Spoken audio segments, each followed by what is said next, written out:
Well, let's speak now to Andrei Korobkov, a professor of political science and international relations at Middle Tennessee State University. Good to have you back with us, Professor. So we now know that tensions in the Black Sea have ratcheted up since Russia announced that it was suspending its involvement in the Black Sea Grain Initiative. We've seen Ukrainian port cities come under a constant attack over the last few days. Explain to us how these developments might affect the food security in countries on the continent of Africa, Pakistan and other places that rely on Ukrainian grain and other exports. Yesterday, wheat futures have jumped 9%, and we can expect significant increase in the price of grain, in the price of wheat, corn, sunflower oil. Both Ukraine and Russia are very important exporters of those products, and Ukraine accounts for more than 50% of the world exports of sunflower oil.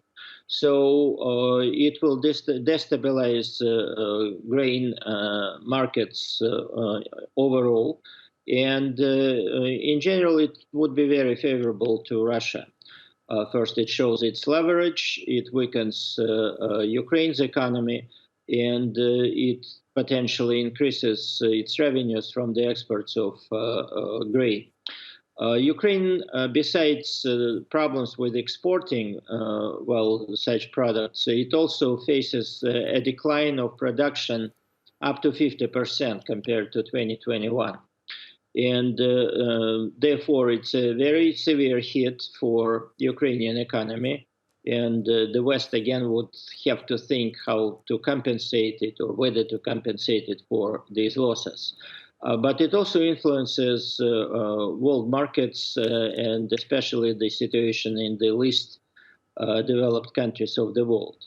Russia had two major complaints before the attack on the Crimean Bridge. First, it claimed that the second condition of the grain deal, and specifically the guarantees of unhindered Russian exports of agricultural products and of fertilizers, was not fulfilled by the West.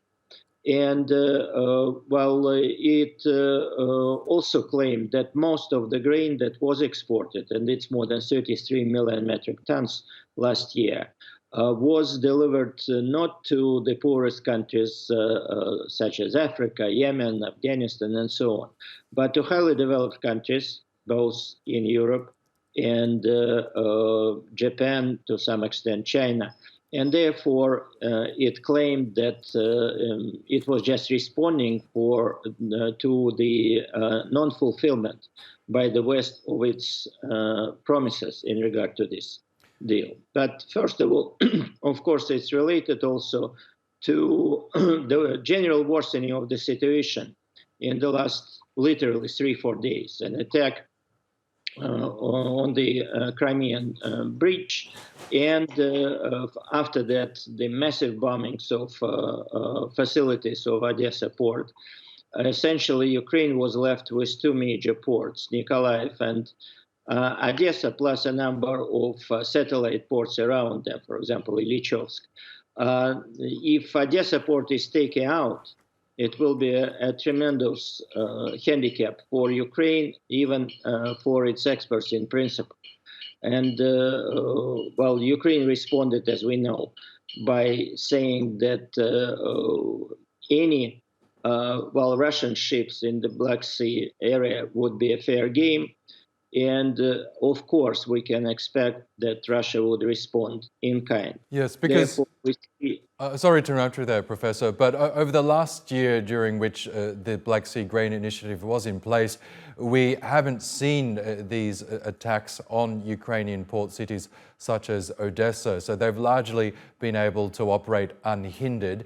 Do you think Russia's decision to pull out of the grain deal and the excuses that they gave was basically a reason for them to just further debilitate Ukraine's resources by now being able to attack those port cities? Or were their concerns about the deal legitimate?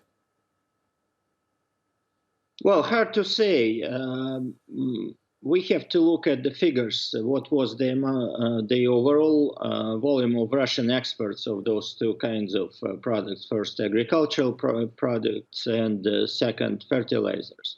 Ukraine was hit not only by the elimination of the deal, as we just said, its major ports were attacked, and we have to keep in mind that the most important Ukrainian agricultural and specifically grain port was not Odessa but Kherson, that already was taken out during the last year.